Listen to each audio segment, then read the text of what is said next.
ChicagoNOW starts next, everyone. We'll see you back here tomorrow. Dibs on the cake.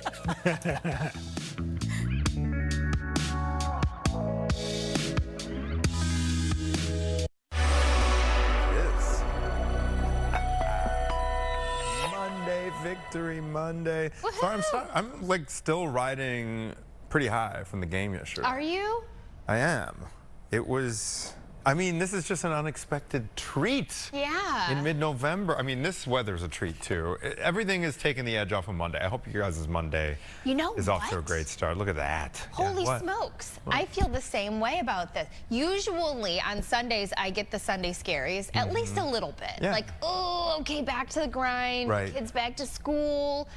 But for whatever reason, I didn't get that last night. Maybe it's the Bears. The what? It's the Bears. Oh, the Bears. The Bears. Yeah, maybe you're right. I don't know. Happy Monday to you. I hope you guys are having a great Monday. You know what? Thanksgiving is next week. Just a little reminder to you. Get your ish together for Thanksgiving. Yes. You actually have. You realize how much you had procrastinated, right? Yeah, I haven't ordered my Thanksgiving food yet. So what is that going to entail? Ordering the food? Cracker Barrel. Oh, you just pick it up, baby. That's one way to do it. You cook though, don't you guys? Well, you not guys me cook. personally. Oh, you're not going to cook? Yeah, actually, I don't even know what our deal for Thanksgiving is this year. I don't even know who's hosting. That's hilarious. So I don't know. That is such. It's definitely not us, to my knowledge. Maggie's we're going on vacay though the week for the days leading up. We're going down to Mexico City. The days leading up. The days leading up, Saturday through Wednesday. So we're getting back the day before, and then I'm working. I'll be joining you all on Thanksgiving. Oh. Yeah. So you're off kind of like most of that. Yeah, so I'm doing the morning and then I'll go wherever after my shift. I love that. So that's great. That's what I'm doing. Perfect. Yeah. Perfect. Yeah. So Thanksgiving next week, then we got Christmas, and then Anthony this morning was like, let's just get through winter. I feel like it's just going to be here and gone. Are we the only people feeling like this is flying? I don't know what this, I mean, I guess we're still fall-like or fall-ish. When is meteorological winter? December 1st? It's just 3 months long, which is fine. But for me, I feel like it's just like one holiday after the next. Like we're kind of cruising, like Halloween, and now all of a sudden, now I had a birthday for Darcy, but now it's like Thanksgiving, and then it's going to be Christmas, and we got to do Christmas shopping, and then we got the new year, and zoom. So we're going to do a couple of things to help you button up your finances. Exactly, yeah. We got the serious news out of the way. We got Chicago. We got a bunch of fun stuff to talk about. I mean, for adults, this interest rate story could actually qualify as fun because because we've been you know, in the red zone. Yeah, we've been in the trenches for a while. Yeah. But mortgage rates are dropping. And this doesn't just affect people who are looking to buy, get into the real estate market, but folks who might need to refi. Yeah. I know of people who, and I know that mortgage rates in our parents' time used to be like in the double digits, but their monthly expenses are like $9 grand, $10 grand. Like these are friends of ours. They're, you know, because they got into that high mortgage rate. Their mortgage is $9 grand. Not that high, but their combined monthly expenses with property taxes and daycare. Like we were kind of comparing notes a little bit because we kind of got lucky and got in before the mortgage rates really skyrocketed. But my heart just like, no, that's it goes out. Yeah, no, we had the low rate and then we moved. Kind of taking advantage of when the market was really high with like home prices. Like if you're going to sell, you got to sell now. So that was great, pay off some debt. But now we've got one of the higher mortgage rates. But they say, which we'll find out, but I heard that you're not supposed to refinance unless it goes down a full point. Oh, so, interesting. Because of closing costs and things. Exactly. Like what makes it worth it? I would love if it would drop down into the 5s. I think maybe one day. Is it supposed to drop? We'll find this out. We're going to find out. Drop more before the end of the year. But we're also going to be talking about credit cards. Yes, indeed. Your credit score. Yeah, how to tighten up the credit score, and banks, excuse me, a bunch of them are kind of tightening up their lending standards, which we're going to learn more about. Some stricter requirements in places to qualify. So we'll see. We'll see. Yeah. And then a little bit later in this hour, we're already talking about holiday concerts, yeah. Caitlin. That's what I'm saying. We had on the news this morning that starting at noon today, so in just a couple of hours, the sign up for the holiday trains in Chicago start. Yes, actually, this is it's too late for me, but save yourself. Last year, I wanted to get in on that holiday train. Yeah. Because it was coming to the UP North line, which is what we're on. And I think what happened was I forgot to set my alarm, because you really got to pounce on those tickets. They're cheap tickets. They're only $10. Right. But it's a really fun thing for the kids. Yeah. You know. Yeah. Because you get to go down to this winter wonderland, which is right here, Millennium Station. And I think I waited like a couple hours after tickets went on sale and didn't get it. So here's the bottom line. Noon. Go to Metro's website, noon. If you have attention span issues like I do, set your alarm. If any parents are out there, grab your phone, set your alarm for 11:58 a.m. Okay? Set it for 11:58 a.m. That alarm will go off and you will know to go onto Metro and right at noon when tickets are released, get in on that. And I'm going to try to list them off the top of my head. There was 5 different lines this year. Rock Island, the UP Northwest, the BNSF, the Metro Electric, and then the last one is escaping me right now. Are you going to do it? No, because it's not coming to the UP North line. So I'm not even in the game. That's why I say, too late for me, but save yourselves. There we go. Thank you, Brad. How fun. Here's the visual. Metro.com at noon today. You got to think about all of the things. You know, like in the fall, as parents, we hit all the pumpkin patches. Now it's like, all right, we got to think about all the Christmas stuff and sign up before it's too late. Yeah. Think about Do your kids have Santa on the mind yet? Are they coming up with lists or anything? Amazon is sending out, you know, from Santa the books where the kids have to go through and see what they're interested in. And Santa's going to be busy. You know, the elf is going to be here in a couple of weeks. Oh my gosh. Reporting back to Santa. And we actually had another story too, parents. Think about this. Morton Arboretum, they have this beautiful light display. We were shown during the 9 o'clock hour these lights that you can see. And then there's also one at Fair Oaks Farms. This is my favorite. Oh yeah, down near you guys. On I-65. Down 65. Yeah. They have the most beautiful Christmas display. It's like a mile walk through the woods, and just like the Morton Arboretum, the lights are displayed like on the trees, and then halfway through, they've got fire pits that you can sit. You can buy little s'mores kits, and they've got adult beverages. They have adult beverages. That was my. So it looks like a little. Says little. About me. I'm like, can you get like? Great. Oh yeah, German village out there. Yeah, like it has like a little cute glug. What do they call it? Glug glug. Yeah, it's probably not that fancy. Yeah. I don't know what they have. They have some fun ones. Fun stuff. But not like the spiced wine. I don't think that they have at the Christkindl Market. But you can get a beer or whatever. But yeah, so that I highly recommend Fair Oaks Farms. Yeah, if you live in the south suburb, southwest suburb, that's not that bad of a drive. No, it's really not that far. You can zip down there. All right, cool. We are waiting on our first guest, Patty Asai, to come on and talk to us about managing our credit as the holidays kick off. Maggie and I just had a conversation about how we need to kind of tighten things up now that we're going to be spending money on Christmas gifts and stuff like that. So we're waiting for her. We'll be right back after this short break, everybody.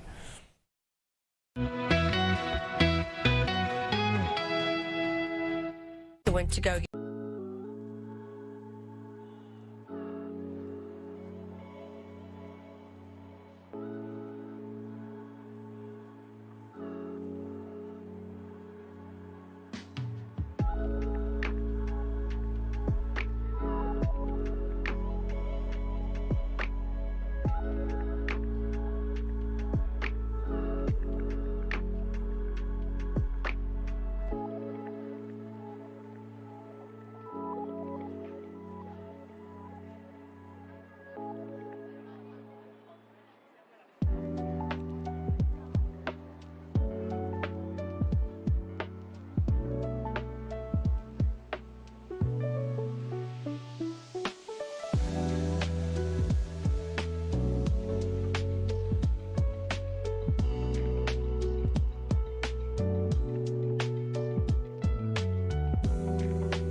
So funny. Caitlin's munching on ice right now.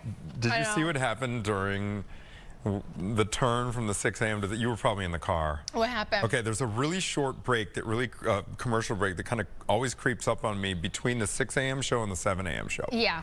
And so right when we went to break, coming out of the 6 a.m. show, I took a bite of my protein bar because like I'm expecting a commercial break and plenty of time to chew the bar.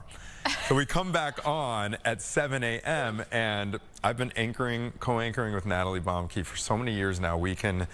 Our sign language, we have it down. Yeah. Right? So we come back on and I'm still, it caught me off guard and I'm mid-chew. And so when I found out we were coming back on, I'm just like, which means, please, Natalie, take this first read for me so that I can finish chewing. She thought that I was telling her, you've got something on your mouth. So she doesn't start. And so I read the first few words of that read with like chocolate protein bar anyway. Listen, you gotta do what you gotta do. This drink, by the way, is really, it has so many things in it. It's like a matcha with banana protein, foam and espresso in it. It's like the most common drink. Tell the viewer at home how much that costs. I don't want to do that, but you could try. There's protein it. It's delicious. This is a full meal down here. A full meal. Okay, that's your breakfast. We have Patty Asai on the line, friend of the show. Hey, Patty. Hi, Patty. Oh my gosh, you're decked out. I almost thought at first glance that was a Christmas sweater. So did I. Now I looked more closely. Flowers. You do look very festive, and we are talking about managing our finances as we cruise in to holiday shopping season. I understand that banks are tightening their lending standards right now. Get us up to speed, Patty. Yes, because of the uncertainty in the market, the banks are being a lot more conservative when they're lending because there's higher default rates. So it's going to be a lot harder to qualify for a loan. So people should really look out for that, especially now. Okay, wait. So harder to qualify for a loan. Why are they doing that? Why are they tightening the reins? Because there's uncertainty in the marketplace, so they're confused about that. They don't know what's going to happen. Default risks are increasing because people don't have money, so they're not paying their bills and they're not paying their loans off. So because of that, they're tightening everything, which means if you're going to expect stricter criteria, your credit score has to be high. They want a lower debt-to-income ratio. You might have to provide more documentation. So getting a loan is not going to be as easy as it used to be. Okay, what kinds of loans are we talking about here? Is it mortgages? Does it go beyond that? Yes, it can go to car loans. Right? If you want to get a loan to make big purchases, like, for example, mattresses or any big appliances that you're going to buy, all those loans are going to be harder to get. Okay. All right. Let's talk about interest rates as well. I understand that interest rates are supposed to drop, but maybe not as fast as folks expect. Is that correct? Yes, I mean, we're relying on interest rates to drop, and we're saving buying big purchases, even homes, because we're thinking the interest rates are going to drop. Well, guess what? Interest rates may drop, but lenders are slower when it comes to opening up their lending criteria, right? So just because interest rates are dropping, that doesn't mean that you're going to go back to getting a loan as easy as it was before. So you really need to prepare for that. And again, it may not drop as fast as you think it's going to. Do you know in your research, like, where Americans are with their credit scores? Are they really struggling right now out there? Yes, credit scores are going down. Again, anytime that you have tightness in the market, people aren't getting paid like they used to, people are getting laid off, they're not going to be paying their bills, which means the credit scores are going to decrease. And you really have to look out for that, because if your credit score decreases, this is what it means.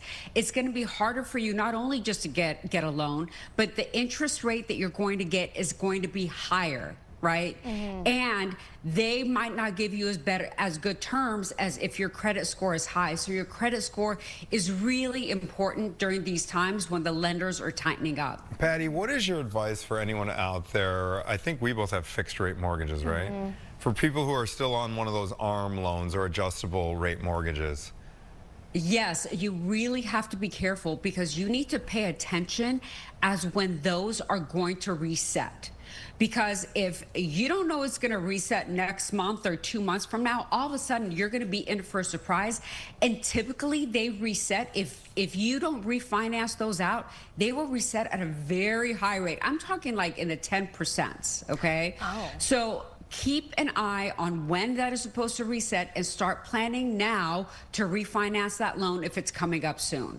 Okay, so my question is, someone who's listening who says, oh no, my credit score is not good, I really need to do better. What moves should they be making first to increase their credit? Like, what a huge difference? Obviously paying off debt. Is it depend, like where should they focus their money right now? First of all, the biggest component in your credit score is how you are paying your bills and if you're paying them on time. That is the biggest component. So make sure you're paying on time, put everything on auto pay so you don't miss a payment. That's the first thing. But start paying off those loans. Pay off as many as you can, especially the high interest loans. Pay those off. Do not open any new accounts, because anytime you open a new account, it is a hard inquiry on your credit. And anytime there's a hard inquiry, they're like, oh, this person is running out of money. They must need money. They're applying for all these credit cards. Your credit score will lower. You mentioned debt to income ratio as a big factor for banks when they're going to lend out money here. Any rules of thumb to figure out quickly what your debt to income ratio is and strategies to address that? Absolutely. So your debt to income ratio is the total debt payments that you have for the month divided by your gross income. Okay, that's how you figure that out. Lenders typically want that to be under 40%, but now that they're tightening up, they want it under 35%. Okay, and that is a big difference. You think 5% doesn't matter? It actually does. So in order to get your debt to income ratio lower, again, pay off your debt, because it's all based on how much you're bringing in versus how much that's going out. Can you speak to when people should consider bankruptcy? Because I know that really hits your credit for what, 7 years or 10 years or something. Is that ever a good option? I think it's only an acceptable option if you truly feel like you have no other choice, meaning that you are way in over your head. You can't get a side hustle, because side hustles, I'm all about side hustles. You guys know side hustles are so important as far as to be able to pay off your debt. You can't get a side hustle, or you do have a side hustle, it's not working. There's no way that you can pay off this debt or start lowering it. Then you can consider bankruptcy. But before you do that, some of the things that you should do is you should try consolidating your debt, see if you can do that. Call your credit card companies, see if they're willing to actually lower the interest amount or to work with you on payments. Try everything. Go to a credit agency that helps with credit ratings, so you can maybe work that out before you file for bankruptcy. Because I'm in lending, and let me tell you, when we see someone has filed bankruptcy within the past 7 years or sometimes ever, we will not lend to that person. It doesn't, yes, it's really, really bad. And it's very hard to get credit after you file for bankruptcy. Okay, we've been talking so much about the real estate market. I want to drill down a little bit into auto loans with you, Patty. What is the situation if folks are, I know a lot of people like, moving to EVs or something like that. They're looking for a new car. What is the playing field right now in terms of car loans? Those are getting tighter too, because again, delinquencies are going up. Okay, so this means that auto loans are going to be shorter term than they were before. So you might go out 2 to 3 years versus 5 years. There's going to be high interest rates, and they may require a higher down payment. So be prepared for that if you're going to buy a car right now, because again, the lenders are tightening and the restrictions are going to be higher. Okay, so I'm hearing people don't have money to pay their bills. Does this mean that we should expect that the feds are going to cut rates again so that people can afford to live? That's the big question. We don't know.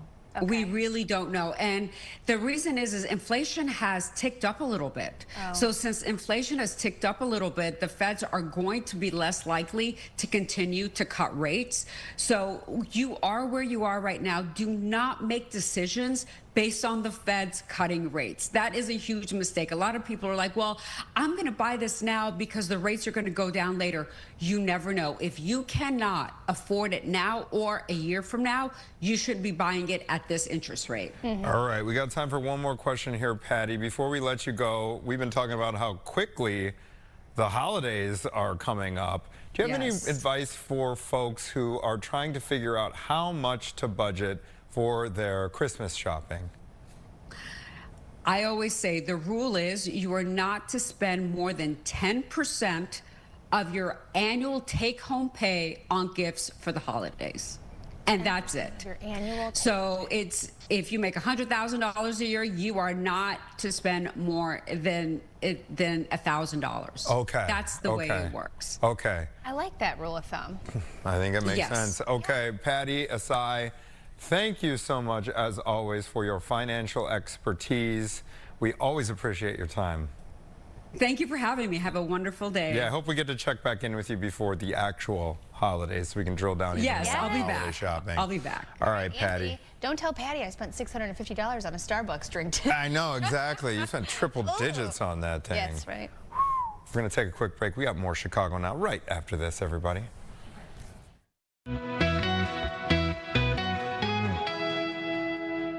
When you want.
Welcome back. Cradles, Crayons, oh goodness, is getting ready for its Gear Up for Winter initiative to help local kids and families in need. That's why we have this adorable little jacket here on display. So we're learning more about it this morning with Dawn Melchiori,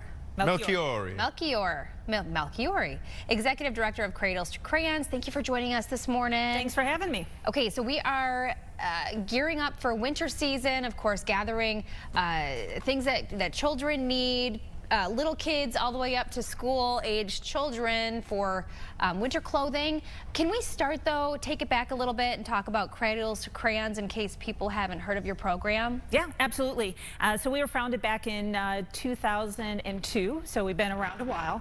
And our mission is to provide basic essential items, basically clothing, shoes, coats, diapers, hygiene products to kids who are either homeless or living in low-income situations throughout the city and the suburbs. Okay. How do you typically gather most of your donations year to year? What's your big go-to event? So one of the big things that we do is we bring in a lot of gently used items. So particularly the coats, shoes, and clothing. And we have anywhere from 50 to 100 drop-off locations throughout the city and suburbs so people can drop off their gently used clothing. We then bring it back into our warehouse, which is in the North Center neighborhood at Addison and Western. And we have about 17,000 volunteers every year that help us sort it, size it, make sure it meets the highest quality standards. And then we give it out to about 70 different service partners, and they distribute it free of charge to kids who need it. So you mentioned that you gather items throughout the entire year, but why is winter most important with this? Well, as we had the surprise snowstorm last week, I think I know it caught me off guard. Did. I was like, wait, it's snowing. Yeah. for families where they're really struggling of how to make ends meet, how to make sure they have food on the table, be able to pay those utility bills, especially when it got so cold so quickly. Having sometimes a warm winter coat or those boots or hats and gloves is really out of reach for those parents, and they can't provide that for their kid. And we need to make sure that kids have that while they're standing, waiting for a bus to go to school or walking to school, or just trying to be kids out in the community. I'm so curious. You mentioned you have 17,000 volunteers. That's a lot. We did a segment just this morning with an Alzheimer's doctor from Johns Hopkins. And this is fascinating. This fascinated me during the interview. He basically said that for older folks to volunteer, there's something about the act of volunteering that actually stalls or even reverses cognitive decline. So it's like the best thing you can have. And so I'm just curious, do you get a lot of older volunteers, or are they mostly youth groups and students and that kind of thing, of those 17,000? And that's a great question, and we definitely see that. So we have an age range, so you can come with your 5-year-old and come and volunteer, and we have people all the way, spans, the age span. We have what we call champion volunteers, and those are people that have agreed to come at least once or twice a week. The majority of those folks are over the age of 65 or retired. That is so great. And they have community, they come together, all walks of life. It's amazing. Okay, that actually, because I was fascinated. That was the whole thing of our interview, is there's just something about the act of volunteering that really helps in that. So wow. If you got older folks in your life, encourage them to. This is so perfect. Okay, Dawn, let's talk about this Gear Up for Winter initiative. Run us through the nuts and bolts of this. Yeah, so we're trying to collect 50,000 warm winter coats this year, on top of hats, gloves, scarves, sweatshirts, boots, for the community. We're getting close. We have probably about 40,000 already that we already have, and that's between a mixture of what we purchase through generous donations from our donors, and this is one of those. And you purchase new ones, but gently used works too. Gently used is wonderful. Okay. One of the big things we really need is this size. So when you think infant, toddlers, because those are the hardest to have gently used, because we all know infant and toddlers are rough. Very rough on their winter, on all of their items. So having them come in and be of good quality to give out. So we really rely on the community to either go on our Amazon wish list and purchase it and have it sent to us, donate funds, or go to the store and buy as many of you can and drop them off at one of our drop-off locations. So talk about your drop-off locations. Where can people go to if they have some gently used items or they want to purchase some? Do you have them spread out throughout Chicagoland? We do, throughout the city and suburbs. And if you go on our website, which is cradlestocrayons.org/Chicago, you can put in your zip code and see where we have drop-off locations. And a new thing that we also do door-to-door pickup. So you can go on our website and schedule a pickup at your home for free. We will come and take all of your clothing, and we take all sizes, all your clothing, shoes. No excuses. I mean, literally, there's no excuse. There is no excuse. We are joined by Dawn Melchiori. She's Executive Director with Cradles and Crayons. We're going to take a quick break, but when we come back, we're going to talk to Dawn about all the work, how they rope in schools and community groups to help with their mission. That's when we come back.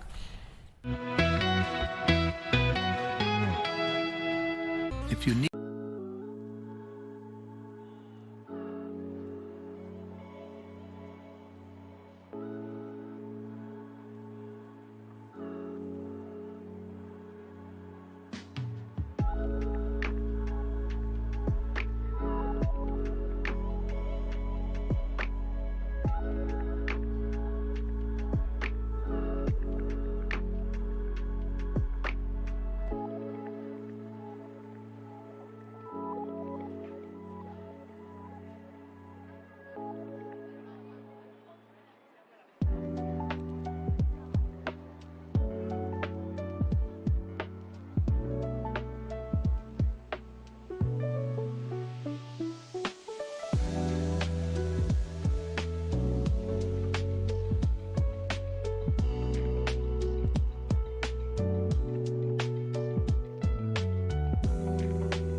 Welcome back to Chicago Now. We are talking about Cradles and Crayons, which is a program that collects items of clothing or things that kids need, including boots, gloves.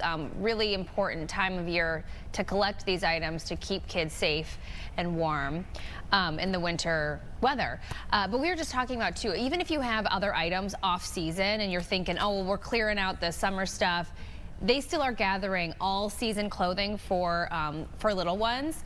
Let's talk about, though, Anthony mentioned before we went to break about how you guys are reaching out to schools and other community groups. So what is your outreach like?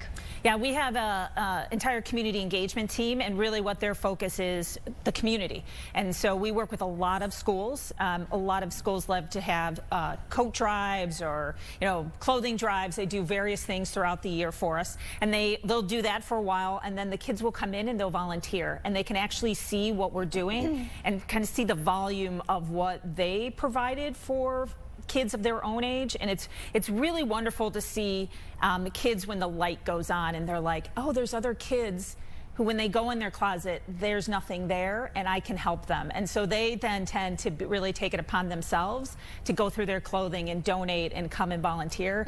And for us, that's like the greatest. We're teaching not only empathy and caring, but we're then passing that on to another child who feels like somebody else out there loves me. And it's just a wonderful feeling. That's great. And we've been taking a look at some photos here.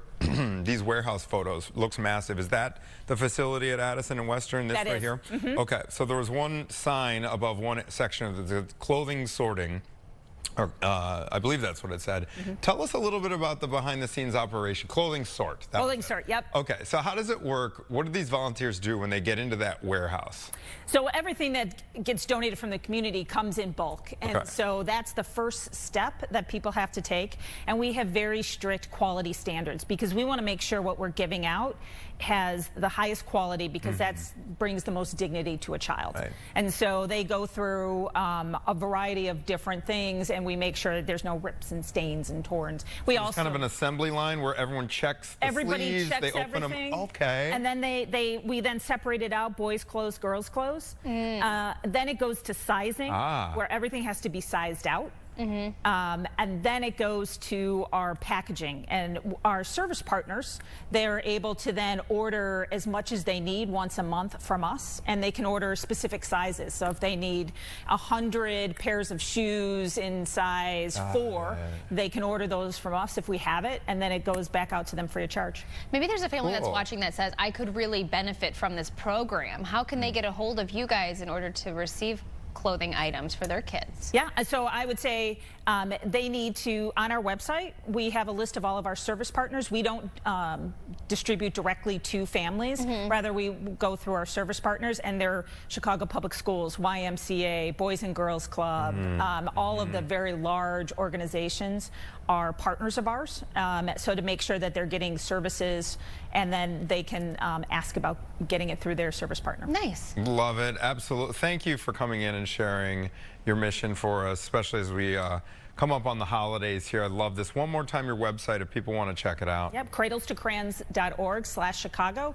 Encourage everybody to come volunteer and clean out your closets. Absolutely. Love that you guys take in the volunteer. No excuses either. Yeah. They'll pick it up. What's the process again to pick it up? You just go online and schedule a door-to-door pickup, and it's free. It's amazing. It's absolutely free. Again, no excuses. Dawn, thank you so much for coming in. Thanks for having me. Appreciate it. We're going to take a quick break. More Chicago Now right after this.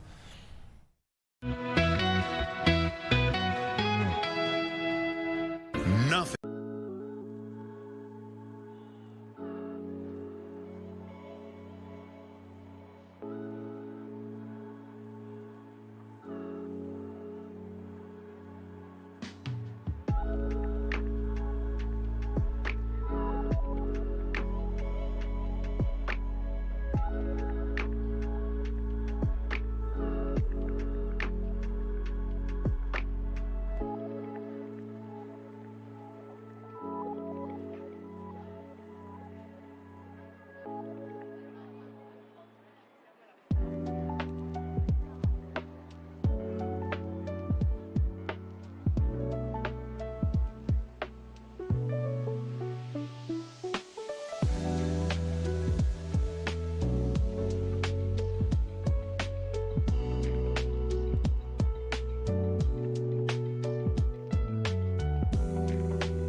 10:34.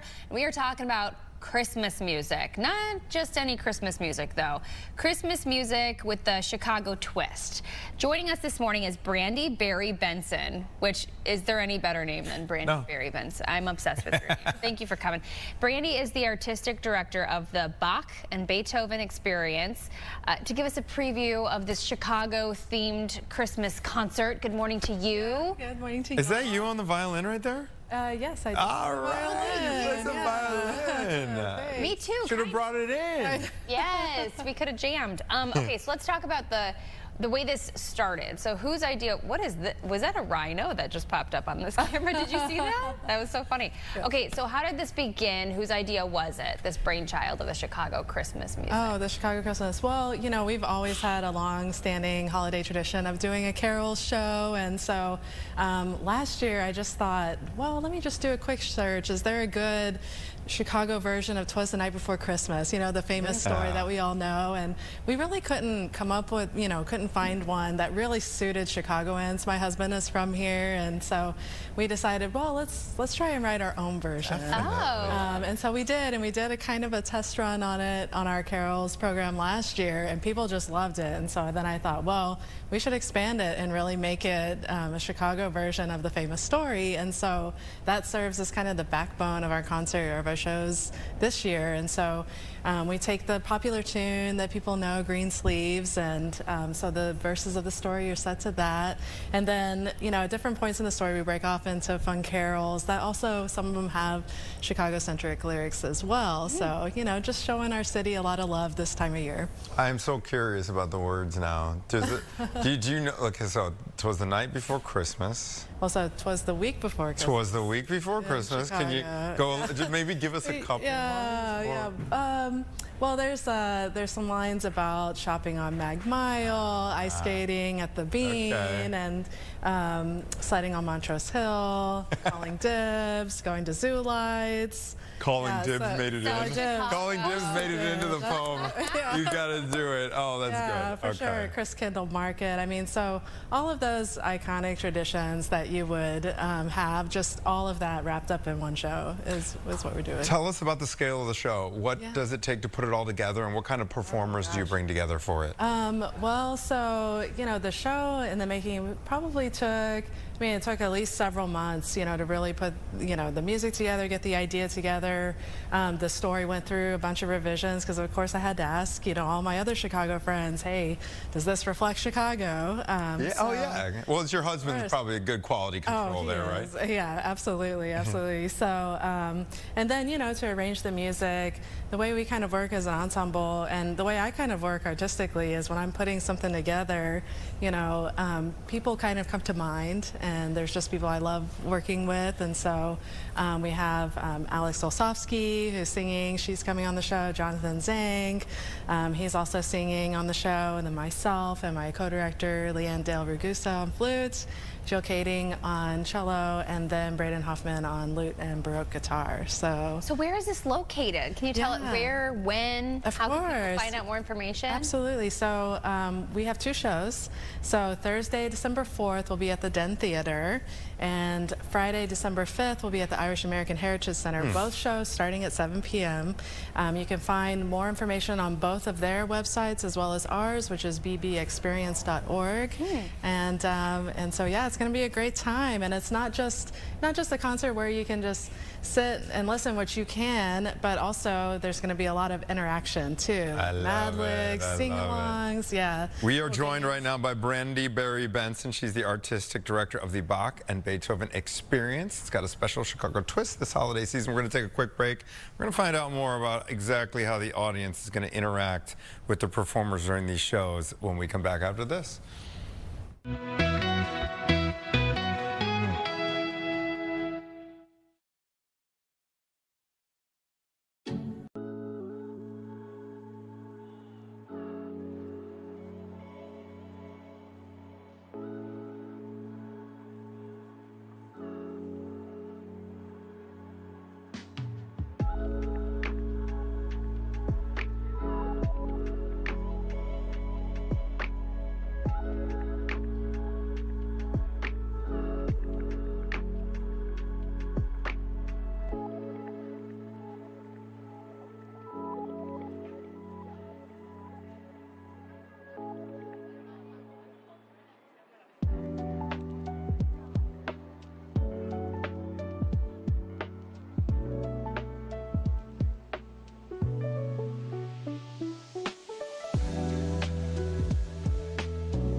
back. 10:39. We are talking about a Christmas concert coming up, but it's Chicago-themed Christmas concert. This is Brandi Berry Benson. She's the artistic director of the Bach and Beethoven Experience. My question to you, Brandi, is how did this orchestra begin? Who started it? And are you doing music all the time? Is this your full-time gig? Yeah, so we do, well, first of all, yes, I was one of the founding members, and we do a full season of music, so several programs a year, and so we kind of like to market with the seasons. You know, we'll have like a fall program, we have our winter holiday program, usually a spring kind of collaboration, which will be happening this coming spring, and then over the summer too. So, and it's a lot of different mix of just classical, Baroque music, folk crossover music, indigenous, and so it's a very eclectic season. It's a little bit different than the traditional classical concert, or that you will see. Yeah, it sounds like you get the audience involved, which is not really something that happens when you go down to Symphony Center. Yeah. Everyone's just sitting there and waiting. Oh, don't clap between See, we movements. say yes, clap. Yes, clap. All right, so In fact, clap during. Clap during. Tell us about how you guys get the audience involved during your performances. Oh, for sure. Well, specifically for this one, so there's a couple of traditions just attached to some of the tunes that we know as holiday tunes today. Like we know "Deck the Halls." It's actually a Welsh tune, Nos Galan, that they used to have singing competitions where they would just make up lyrics, and whoever made the best lyrics won. No way. Yeah, the more familiar, the better, they said. So we took that and specifically Deck the Halls and really just turned a lot of those lyrics into some of the Chicago themed and going along with the story. Green Sleeves is another one of those, just the old ballad tune that you had. I mean, before these days, it used to not really be associated with Christmas. And so you could have really funny, really bawdy lyrics, to it. And so yeah, we take a lot of that, like kind of a Mad Lib situation where we ask the audience for what's a noun with verb to throw in there. Nice. For the zoo lights, so there's an old carol called "In the Fields of Frost and Snow" that is thought to be kind of the precursor to "Old MacDonald Had a Farm." We all know, right? The animal sounds.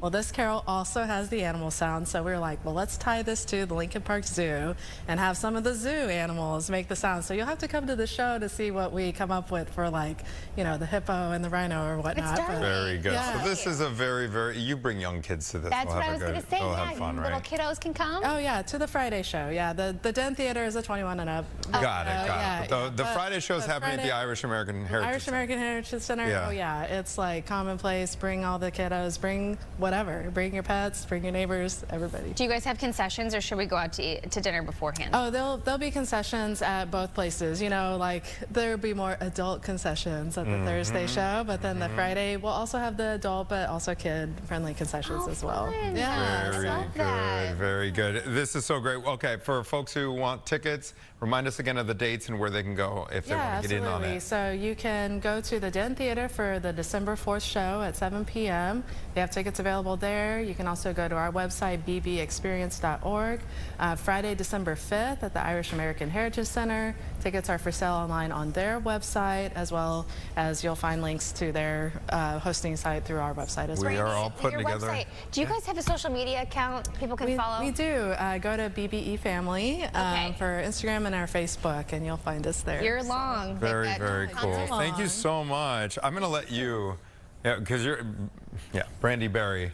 Brandi Berry Benson. That's it. Brandi Berry Benson. Thanks for coming. Berry jacket. I know, yeah. Oh, yeah. I just live in the bees. Live in the bees. Thank you so much. Have a great holiday season. Thank you. Add it to your holiday itinerary, everybody. We'll be back with more Chicago Now after this. Corporate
7:45. We are talking about refi-ing. Yeah. When should we? When should we not? These mortgage rates are through the roof. They're slowly coming down, Anthony. But when do you actually pull the trigger and do the refinancing? We're going to tell you. We are joined by Stephen Cates, a financial analyst at Bankrate. Good morning to you. Thanks for joining us, Stephen. Good morning. Okay, so let's get into it. First of all, where are we at with these rates right now for a 30-year fixed rate mortgage? So we're bouncing between about 6.2 and about 6.3. So anybody who's been looking at mortgage rates over the last year, you may remember that they were over 7% in January. Well, now they've come down, nearly 0.75%. And so anybody who's been thinking about a refinance, it's time to start to prepare for that option. Okay. So Caitlin was mentioning that she thought a rule of thumb was wait to refinance until the new rate is at least 1 point lower than your existing rate. Maybe respond to that, and then we can dive in. I would agree with that. Okay. I think that if you're getting to that 0.75% to 1% range between the prevailing rates and what your rate is, it's time to start thinking about it. You don't want to see that rate hit the 1% level, only then decide, hey, I need to get my credit score in order. I need to get my paperwork ready. I need to start figuring out what kind of bank options I have. You should be doing that ahead of time. So anybody who has an option to, start to get, a 6% rate is going to hit that 1% threshold or so, start thinking about it now. We will get below 6%. I don't know when, but it's going to happen. That's going to happen probably in the next 6 months or so. Well, see, that's my issue, right? It's like, so do we refi now or do we wait to see if it goes down again? When do you pull the trigger? Well, I think that a lot of people are waiting to see lower rates, despite the fact that, we're quite a bit lower than we were just, 9 or 10 months ago. People are still waiting. We have not seen a huge influx of new mortgage applications, a huge influx of refi applications. They've grown, but off a very, very low base. People are waiting for lower rates. I think you cross below 6%. That's a little bit of a line in the sand for most people. But we also remember, a lot of us, that rates used to be 2.5%, 3.5%. And people are anchored to that. But I really want to caution people, 2, 3, 4% rates, they may never come back. Sad. Yeah, so maybe lower your standards a little bit, right? Up your standards. Hey, what kind of monthly savings are we talking about here if you get in on a new mortgage rate that is a point or more lower than your existing rate? You're talking about a few $100s, probably. It does depend on the size of your mortgage. Somebody who's got a $200,000 mortgage is going to have a lot lower monthly savings and absolute dollar amounts than somebody who's got $1 million mortgage.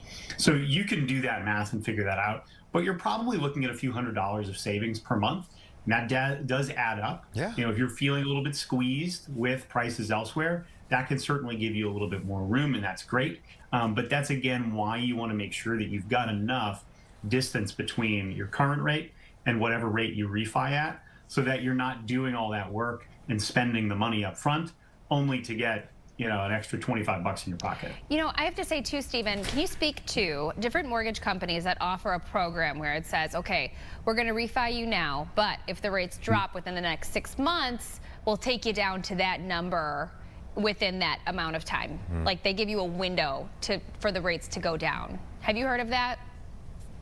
Yeah, that's a great option when you can get it. I think that, that's one of the reasons that people should go out and start to explore what's out there for them.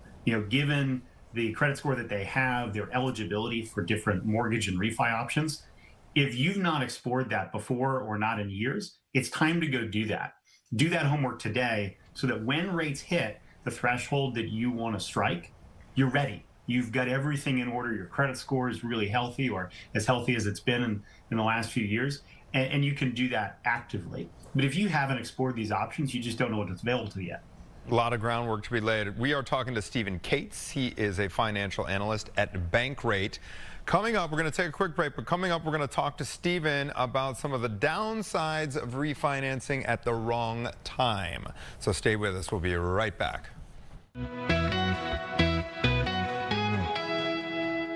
If you're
We are talking about finances, refinancing your mortgage, and if you should, when you shouldn't, with Stephen Cates. He's a financial analyst at Bankrate. So thank you for joining us again. And Anthony, did you want to ask your question about the next? I was just, in terms of timing here, I know you don't have a crystal ball or anything like that, so you can't really say exactly what's going to happen in the next 6 months. You mentioned before the break that 2-3% mortgage rates may just be a thing of the past. They may be gone forever. If you're really worried about refinancing at the wrong time, you just want to avoid doing it at the wrong time, what is your advice there, Stephen? Well, there's a couple options that people can think about. And this again speaks to the fact that you should go out and figure out what's available to you from lenders near you or online. But there are no or low cost refinance options that don't get you as good of a rate as you might be able to get if you paid a little bit more in closing costs. So you save a little bit up front, but you get a little bit less of a beneficial rate. And that can be good for people who, may not necessarily know exactly what they're going to be doing over the long term with the home that they're in. So you can think a little bit more short term. Ideally, you are going to stay in a home if you're going to do this kind of refinance for at least a few years. You want to make sure that you are going to stay there long enough for that payback period to make up for the cost that you pay.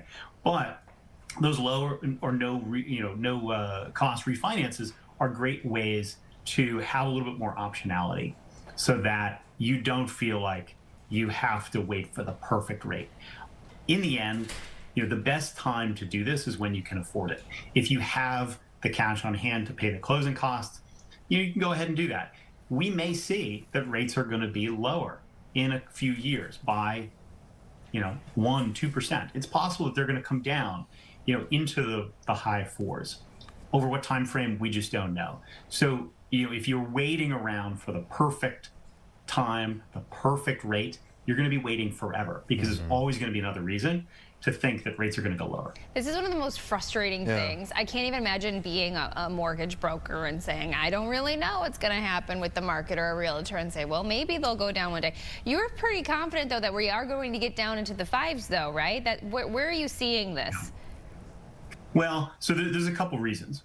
Over time, we're going to see lower interest rates from the Federal Reserve. Now, the Federal Reserve does not control mortgage rates, but they do impact it. We're also seeing that the economy is slowing a little bit. So between rate cuts from the Federal Reserve and expectations of falling inflation, we're going to start to see rates come down. Now, we got pretty close to 6% on the dot, and we've come up a little bit since then. But over the next few months, as we get further rate cuts, and again, we see what kind of government data we get over the next 6 weeks now that the shutdown is over, we'll get a better indication of exactly where rates are going to go, what the bond market is going to do, and that is going to drive mortgage rates more than just the Federal Reserve itself. And ultimately, we're going to move down, over time. We're going to see that kind of easing cycle, which will bring rates down. Is it going to happen next month? Is it going to happen in 6 months? It's hard to say. Is there anything stopping? I haven't been in this ecosystem for a while. We're pretty locked in. Could you, in theory, do a refi with no closing costs, get a slightly lower rate, and then refinance again, like shortly down the road, or are folks like locked in for a certain amount of time after they refi? So if you want to do it with the same lender, you'd have to figure out exactly what that lender is going to have available for you. Sometimes there are stipulations around, how often you can do that or how often they'll give you those kind of no-cost options. If you have that available to you to have a no-cost option, then you could conceivably do it on a relatively routine basis. But you really have to understand that doing this often is going to be a bit of a time-consuming chore. So you don't necessarily want to go into that knowing that I'm going to refinance every year. I'm going to refinance as often as possible. Try to pick a time and try to take that just as it comes. Ultimately, if we see, and this isn't my prediction, but if we saw a recession happen, we'll see rates come down sooner. People should not plan for a recession to come. That's not really something that we hope happens, but that is going to that would reduce interest rates and mortgage rates quite a bit. That would be a good time for people to make some of those more active decisions around the refinancing process. Got it. Stephen, do you have any recommendations? Should we go with big banks or should we go with credit unions? Where are you seeing the best deals for these refis? Don't discriminate.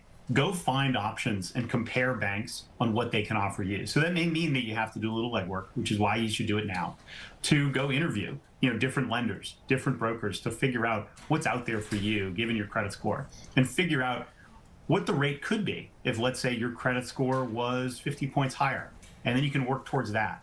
There are other options beyond the 30-year as well. If you look at a 15-year, you could already have a rate in the 5s. And so, figuring out just what's out there, what's available across these different options and from these different banks will give you a better idea of what kind of steps you should take to get the rate you want in the time frame you have. Okay.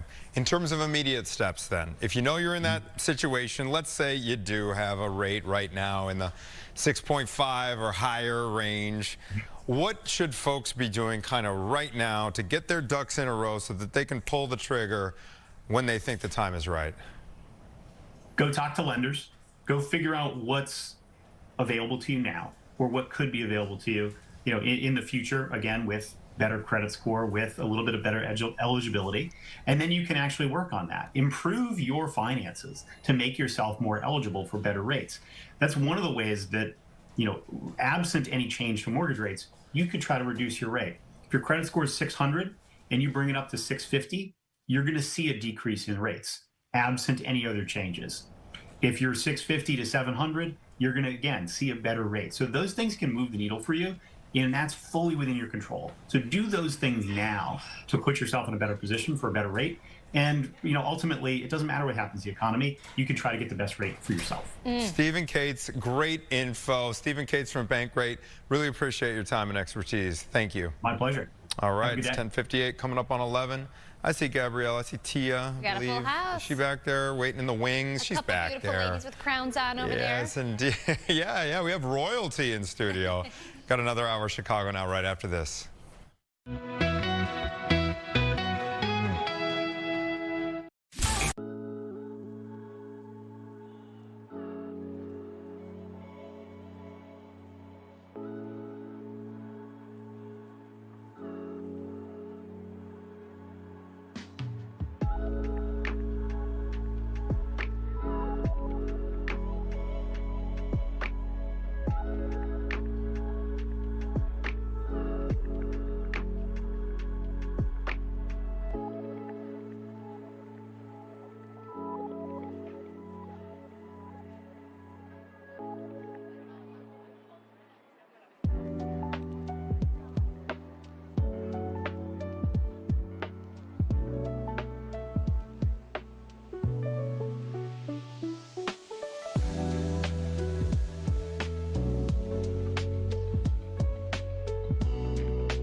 Welcome to Chicago Now. It is almost 11 o'clock on this Monday. Happy Monday. Happy Monday to you. How was your weekend? It was great. I'm alive. I had time with my family. Good. Yeah, it was a really good weekend. Nothing I could complain about. That's good. And the weather was nice, right? Oh my gosh, that weather was amazing. It was absolutely great. How was your weekend? Well, We're going to get to that, right? Yeah, and look how beautiful it is right now, too. Just a great start to the week. You know what? I'm waking up this Monday morning very sore. And let's get to that. Let's get to it. Save it. Okay, because I want you to talk more about it. So we're going to talk about what we have coming up. Gabby is part of our show, not just as a host, but she did something really incredible this weekend, too, that we're going to talk about. But first, we got to talk about who we have coming up on the show today. The Miss Black Illinois pageant has crowned its winner for the year 2026. They're joining us in studio. They're all decked out. They have their tiaras on. It's absolutely beautiful. And we're also hoping to make things easier on moms this holiday season.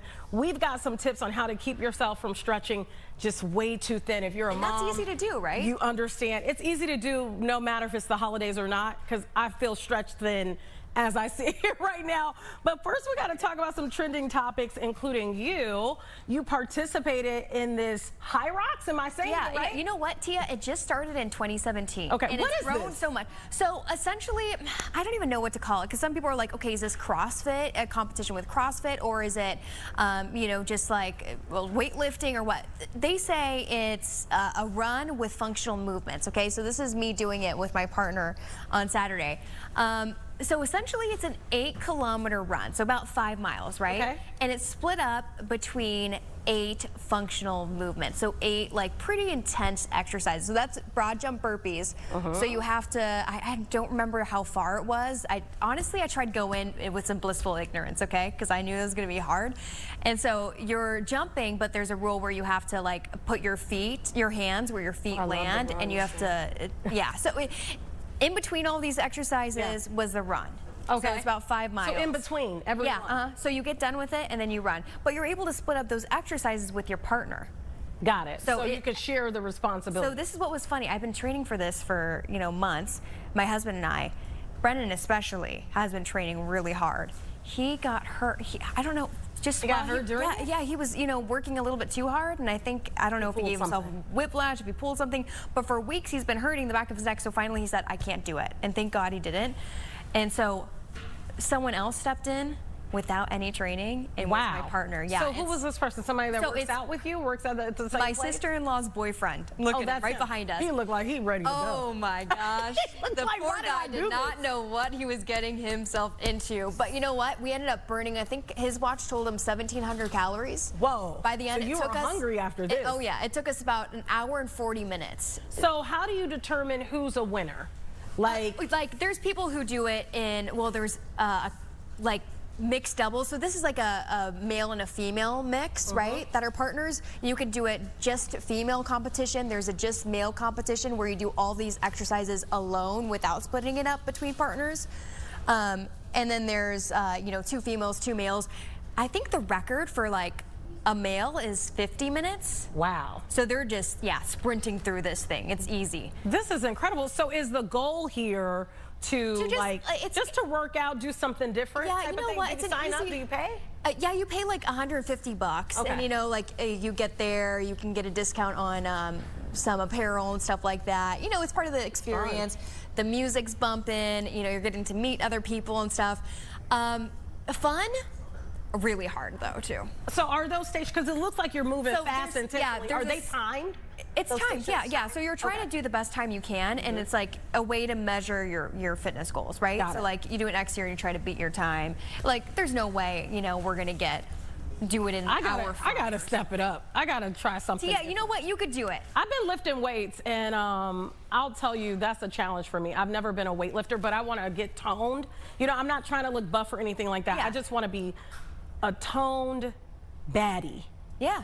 That's what he looked over like, did she just say that? Yes, I want to be a toned baddie. I still want to, you know, have some thickness to me. I don't want to lose that. I want to still have some fat to me. But I want parts of me to be toned. Arms, stomach. I really don't have a big stomach anyway, but I think we could all use, you know, some toning. So that's what I'm going to work on from now through, you know, the next year. That's what I'm going to, you know, this was just like a way to challenge myself, proud of you, right? Good job. Yeah, so it's a ski erg, a 1,000-meter ski erg, then you do a sled push, you do a sled pull, then you do, what was it?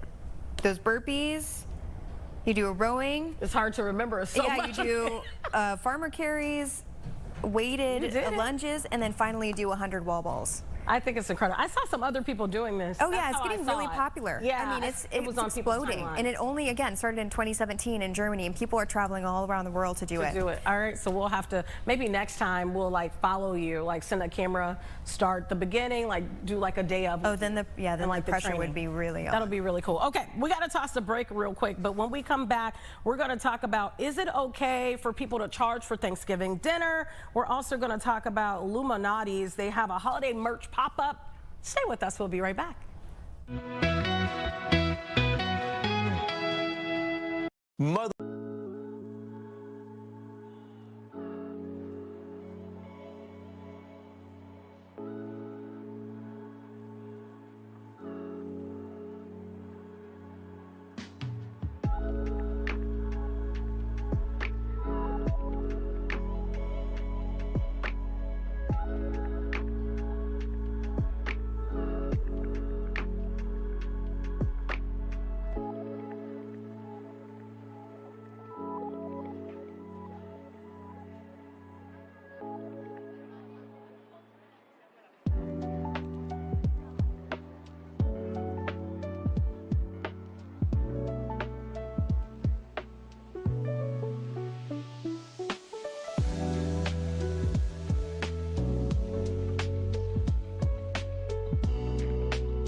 Welcome back to Chicago Now. We're talking Illuminati's, and of course the holiday season. Well, Lou's have a holiday merch pop-up, and I saw this trending on social media earlier too. So Lou's is hosting a pop-up today to launch its Holu Day. Yeah, Holu Day merch collection.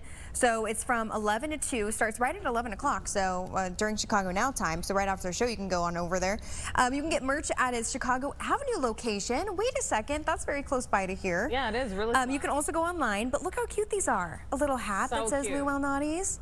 Merch will be available at the Aurora Chris Kindle Market on November 30th as well, and December 19th and 20th, so today's not the only day. I love we'll that. sit for deep dish is what that says. That is so adorable. I like Lou's a latte. That's cute. That's cute too. Really cute. You know what? Lou's is always doing the most. Is that a little baby toy or is it a little dog toy? It looks like maybe a chewy toy for a dog. That was really cute. Okay, we got to talk about something else. You can get that at lousmerch.com too. It's a place you can go. Okay, so we got to talk about this. I think this is really interesting. If your friends or any family members told you, yeah, you can come to Thanksgiving dinner, but you have to pay. How would you feel about that? This day and age, like, you know what? I kind of feel it's I kind of respect it. Honestly, if I were hosting, I'd hope that at least one person would be like, hey, you know what, can I help you with anything? If they knew that I was going to be, you know, feeding 12 people and it's all on my own dime and I'm opening my house to everybody, that's a lot. It is. So the Washington Post actually has a column where they're asking people whether or not they should charge their guests for Thanksgiving dinner. Dinner for 10 people is expected to cost $58.08 this year. About $5.81 per person. One person said they went to a Thanksgiving dinner where their aunt charged everyone $10 and even had a tip jar. I think for how much we're spending on food right now, I don't think that's too much to ask. I mean, am I going to personally do it? Probably not. But if I went to someone's house and they had a spread there and they said, hey, Tia, you got to cough up $10. Okay. Okay. Yeah. You know I didn't have to cook. You know, I'm just... exactly. Yeah. You're feeding me and my family. I think the tip jar is kind of funny, right? That's kind of like a cutesy / non-pushy way to say, hey, you want to give me a little something here? Kiss the cook? I don't think anything's wrong with that, especially when you, like, again, like if you're buying from Honey Baked Ham and places like that for some of the food, that stuff really costs. So I will say today I was really impressed. I went to the chopping block over on Lincoln Avenue, and so of course they host cooking classes and stuff, and I was talking to the executive chef for some segments, and she said, and we didn't have time for it in the segment, but she said that she's actually trying to cater some of her cooking classes, knowing that some ingredients are really expensive, that she's trying to make it more efficient, you know, just all the way around. Not only are you learning cooking skills, but you're also able to do it while still not spending so much. Because it's a lot. It's a lot. It is a lot. Because you can learn something, you know, in a cooking class, and then you can't really take it home sometimes. That's true. And then you go to the grocery store, you know, and $100 just doesn't go far. at all. Especially with some protein, yeah. Yeah, I don't even know. I volunteered someone else's house for Thanksgiving. I was going to say. I don't know if they're going to take me up on the offer, but I was like, you know, this is a new home. You really should have Thanksgiving at your house this year, don't you think? So we'll see what happens there. I do think it's time for somebody else to host this year. You know what? Because you're typically hosting. Just being honest. I know, it's a lot, and I can't. I'm not anti it, but I just think that it should be equally distributed. Because on average, what does a typical Thanksgiving look like for you? How many people are going to be there? Well, in fairness, too, people usually bring things because. Okay. So here's something that I guess a lot of people don't know about me. I'm not a horrible cook. Okay, I'm not a fantastic cook, but I'm not horrible. I can make a decent meal, but I have led a lot of people to believe that I am a horrible cook because that means that they're less likely to ask me on Thanksgiving and things like that to cook all these things. So if this person is a horrible cook, you're not going to ask them to cook the turkey, the ham, make a pie, none of that. So I'm okay with people thinking that I'm a horrible cook because it gets me out of being in the kitchen for hours. People, she's beauty and brains. I mean, that's actually not a bad play. Yeah. No, so that's what I do. Yeah, because listen, I work. I don't want to be spending hours and in the kitchen is too. Actually the cooking, and then people are like, well, you could prep. Well, that also takes a lot of time too. Plus, you have to clean your home. Yes, right. Clean the dishes and clean everything you used. And it's a lot. Yeah, the bathrooms need to be immaculate. The floor needs to be good. Oh it's my too gosh, much work. Hats off to all those who are hosting Thanksgiving dinner this year. Invite me, because I won't be having it at my house. No kidding. Yeah, she'll tip you, too. She'll tip you. All right, well, coming right up, we're going to talk all things pageantry. Have you ever been in a pageant? Yeah, actually, I ran for Miss Wisconsin. How was it? A handful of years ago. Did you win? No. Okay, but it was a fun time. It was awesome. No. You know what? It was such a great experience. And we're going to learn all about the Miss Black Illinois pageant coming up.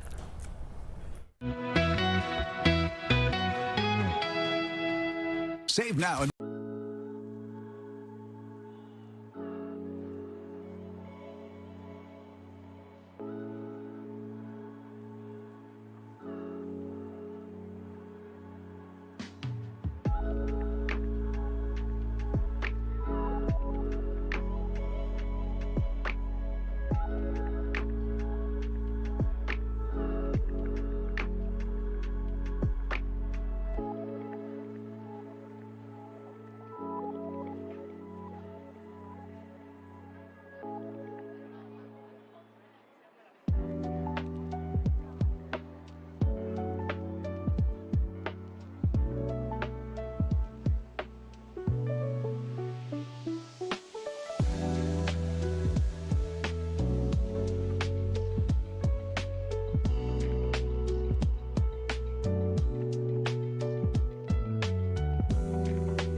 Sit up prim and proper now because I'm with the prim and proper ladies. We're talking all things pageantry. The Miss Black Illinois pageant has crowned its winners for the years 2026, and we're welcoming them into the studio right now. Right next to me is Jakia Wilder. She is Miss Black Illinois 2026. We have Carly Simone Moncure, who was crowned Miss Black Illinois Teen of 2026, and Billy.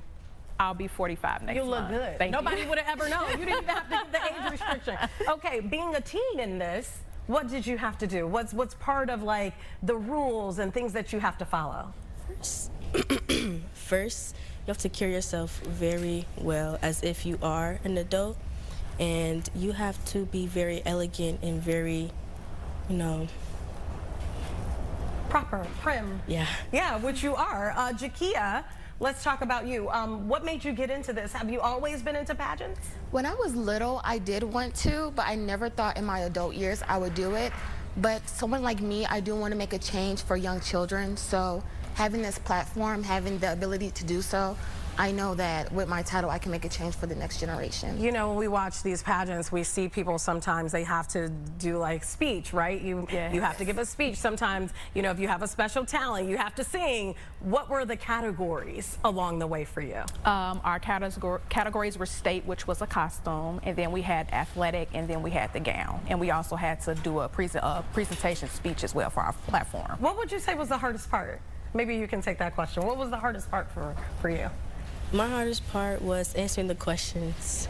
First, because you have to think on your feet and you have to answer the question, not just say things, you have to answer it with their best ability.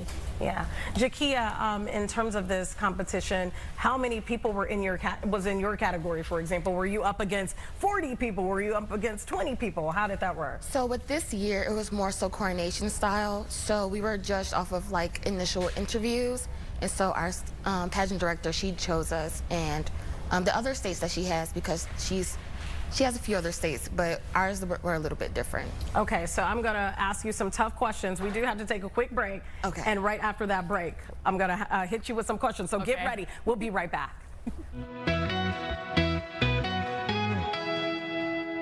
Fox Low.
Welcome back to Chicago Now. Okay, we are talking all things Miss Black in Illinois, and we have 3 of the winners here just crowned yesterday. Do you feel like the pressure is on? Because now you got to figure out what you're going to carry through for a year until you crown the next person. Yes. What do you have? What's on your agenda?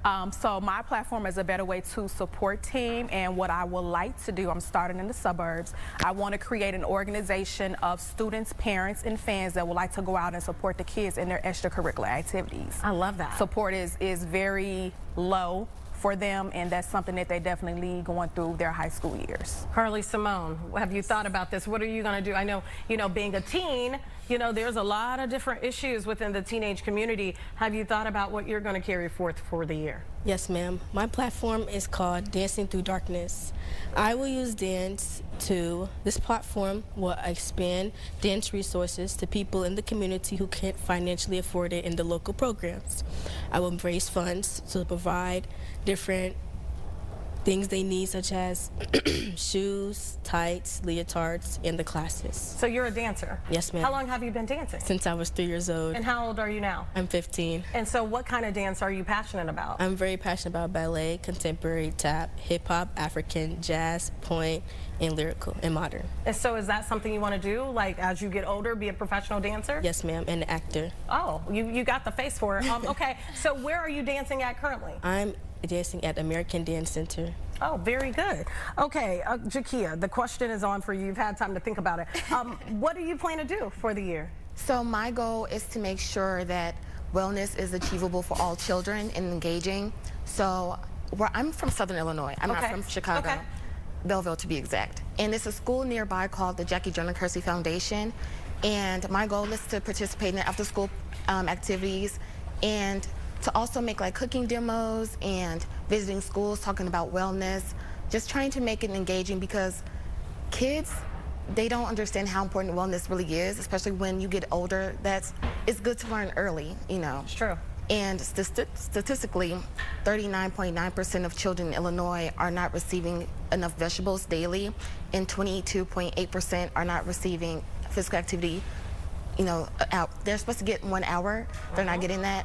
Yeah. And so it's really important that we as a community come together and make sure they get it. I like that. You got to eat something more than hot Cheetos. Yes. I love that. That's absolutely true. They're good, but they're not healthy for you. So yeah, you're absolutely right about that. If someone's watching right now, maybe there's a young lady that will see you guys and they will think, wow, they look very regal. I would love to, have a tiara like that. What would you say the reason should be that and I'll start with you, Billy, of why they should participate in this? Whatever their niche is, what's in their heart that they would like to do, I would say go ahead and use that as a platform. Carly Simone, I know you're on the younger end, and somebody may be more, they may watch and say, I really relate to you. what would you say the reason should be that they should run? First, be inspired, be motivated, and use your voice to encourage other people to be better and do great things. I love that. What about you, Jakia? Well, I feel that they should do it for not themselves, not for the glitz and glamour, but to want to make a change in the community. There are young children right now that's watching, and if they see me making a change, eventually they'll probably want to do the same. Billy, I want to go back to you because you did put your age out there. I didn't. That's okay. But you don't look your age at all, but I do think your age is relevant in the fact that we hear a lot of times, you know, when people hit a certain age, oh, get over it, it's too late, you know, that's something you should have, you know, thought about years ago. You're doing this, you're on the older end, you're not old, but you're on the older end. What would you say to somebody that, you know, it is never too late? It's never too late. Do it. I'm now like in my prime with things. I have many organizations and businesses that I'm currently doing now. I have 3 children, 25, 19, and 16, and I have a full-time job. I'm doing it. Talking about. So you are doing it. Yeah, absolutely. Well, I thank you, ladies, so much for coming on. Thank you. I know it takes a lot to get up, get pretty, you know, early in the morning. So I really do appreciate it, and congratulations. Thank you. To you again, and I look forward to seeing what you do. Within this year. So you got some good stuff. You come right on back. Okay, the door is open. Thank you All right. so much. Well, thank you so much for sticking with us. We have a whole lot more right after this break. 1-minute break. Don't go anywhere. We'll be right back.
Those segments. Okay, we're taking a live look at our city right now. Look how beautiful it looks outside. We live in one of the most. A little more chilly. Nothing wrong with that. It is fall. Oh, but it's so gorgeous, Gabby. And we're still talking about how it's getting closer to the holidays, and we know that it can be a great and joyful time, but also sometimes a stressful time as well. True. So being a mom, we know, isn't easy. You told me enough stories. Yeah, it's not easy. It's rewarding though. Of course. But it's not easy. You're growing that little mini-me, and you should be so proud of Story. And things can get especially overwhelming during the holiday season, as we said. We're getting some small tips on how to avoid burnout this year with Elisha Beach, founder of the Mom Forum. Thank you so much for joining us. You know, tell us, why is this time so stressful? Why is there so much pressure sometimes on not only moms, but parents? This is the season where we make all of the magic happen. And behind the scenes of that magic is a lot of work that goes completely overlooked. So we have to know that all this wonderful stuff is happening, but behind the scenes there is party planning, there is decorating going on, there is meal planning, there is shopping, and hours of work goes into that. And I think we discount it way too much. You know, we always hear the saying to moms, you know, you can balance it all. You know, I love the fact that behind you, your book says balance is boop beep. I can't say that word. Tell us about your book and really what you're trying to accomplish with that title, because it is true. People are always saying moms balance it all. And that is a myth I am trying to bust with this book, is because we can't balance it all. We just can't. We are not magical beings that are capable of that. And I also read that question bothers me a lot when I hear people say, how do you balance it all? Because it's only asked to moms. Yes. And we're expected to somehow do all the things, and the truth is we're not really capable of it, and so we're trying to live up to this standard that is just not possible for the majority of us without help, without practicing self-care on a regular basis. So this book really talks about how do you get strategic about self-care? How do you purposely build it into your life so that it's something that is happening for you on a regular basis? Because the more that we take care of ourselves, the larger our capacity is to do all of the things that we have to do as caretakers and mothers. Well, you know what? It's a catchy title, so hopefully people can remember this and buy it later before the holidays. But, you know, even before we get there, if someone's watching and they know that mom in their life or they know that parent in their life that's maybe taking on a little bit too much, what's your advice to people? How do you help others who you see are in that situation? You know, we always hear the saying, it takes a village. Show up and be their village. Come in, bring dinner for the kids. Come in and fold the laundry that's probably been sitting there for a couple of days, and we're just avoiding it because it's one more thing on the to-do list. So if the people surrounding parents could step in and help be the village that they need, it would take so much pressure. And even there's still a lot of things to do, but when you feel supported by your community, by your loved ones, it makes it that much easier and that much enjoyable knowing that there are people there for you that are willing to support you. I want to ask you, because a lot of times moms especially, they carry the burden. You kind of mentioned this a little bit. They carry the burden of figuring out Thanksgiving, right? They carry the burden of preparing for Christmas, figuring out who's going to get what for Christmas. Maybe in my case, maybe you're not spending your money, but you got to figure out, you know, who's getting what and put all the gifts in the basket to buy it from Amazon or wherever. What are the common mistakes that moms make, especially around this time of year? Because I do think that sometimes there's almost like this guilt, like, well, maybe I should do more. The common mistake is doing more. Yeah. That is the common mistake. I think less is more. The less that we do, the more that we can be present because we're not stressed, we're not overwhelmed, and then we can be present as the mothers that we want to be. So I think the trick is doing less and not doing more. Kids remember you being around. My kids are asking for the cinnamon rolls I make. But if I asked them what I bought them last Christmas, they would have zero memory of that. But they know the cinnamon rolls I make every year. Yeah. They know when I sit down and drink a cup of hot chocolate with them. They remember that. Yeah, that's memories so true. Together. Yeah, and you know, your first answer too to the question was talking about how parents, I think, want to make it so magical. Moms want to make Christmas so magical, doing all the stops, the elf on the shelf that I'm hearing about, you know, well, that's magical powers. That's magical powers that are contributing to that. But, you know, making sure, the hot chocolate, the homemade cookies and stuff. Yeah, for Santa, you got to have it ready. But you're saying you can take a breath, right? You don't have to do everything you're seeing on social media to make it the most for your kids.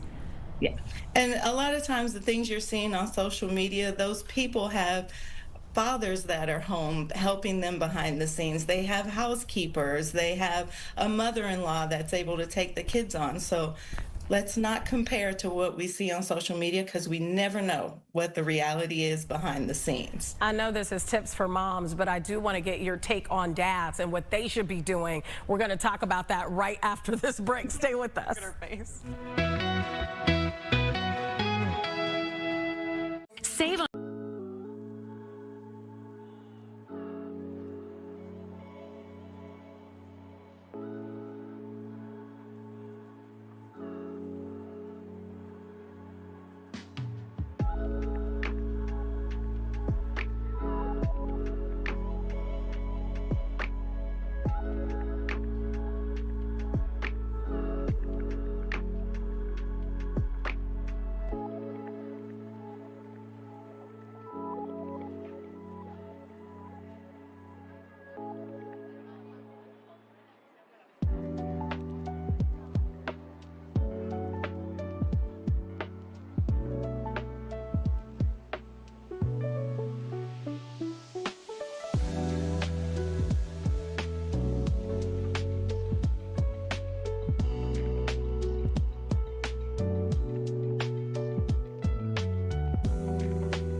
11:30 here on Chicago Now. We're bringing back in Alicia Beach, founder of the Mom Forum. Thank you again for being here. Now, before we get to the dad question, we got to sit on that for a little bit longer.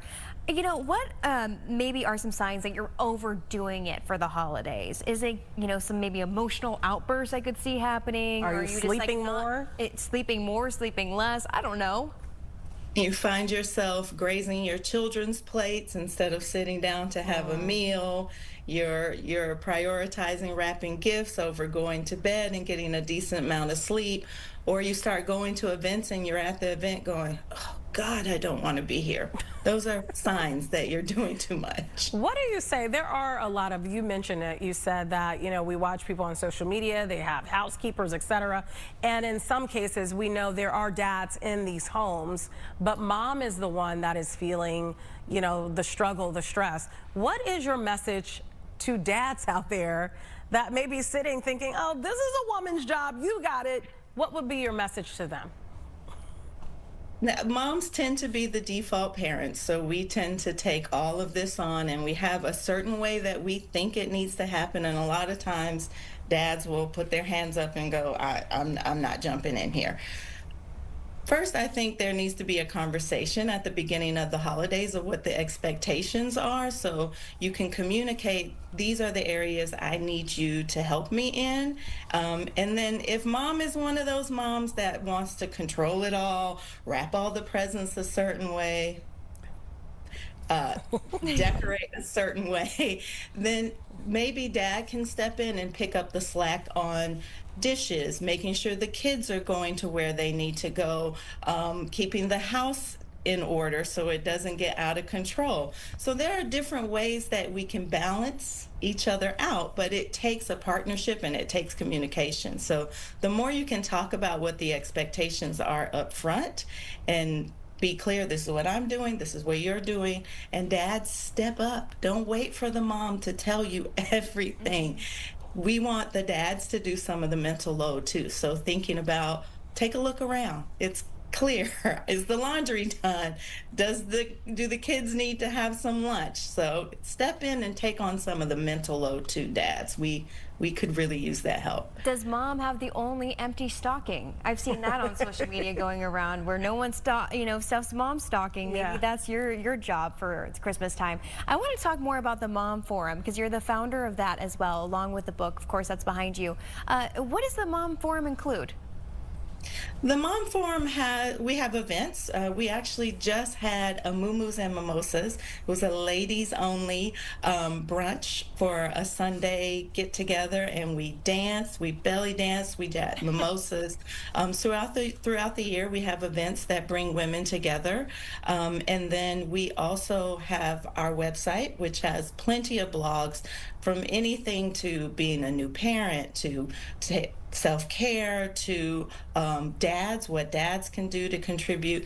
It's basically a parenting blog that I created for myself because when I was a mom, I didn't really see the stories that I wanted to read or hear the information that I wanted to hear. So I built what I wanted to see for myself, and I'm putting it out there for not just moms, but all parents. I know one thing that it says right there on the side of your book, it says self-care.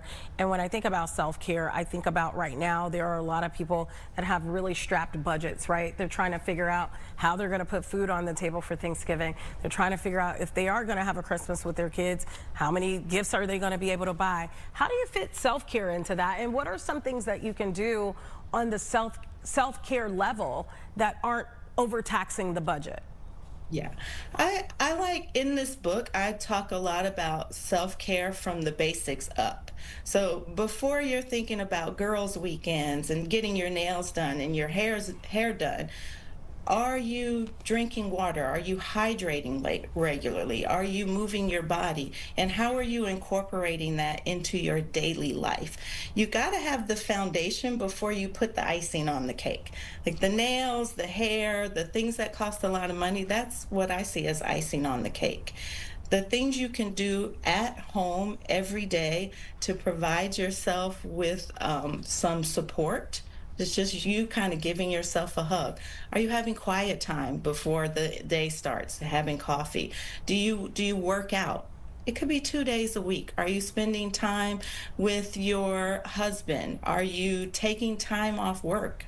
Those are the type of things. Are you setting boundaries around your time?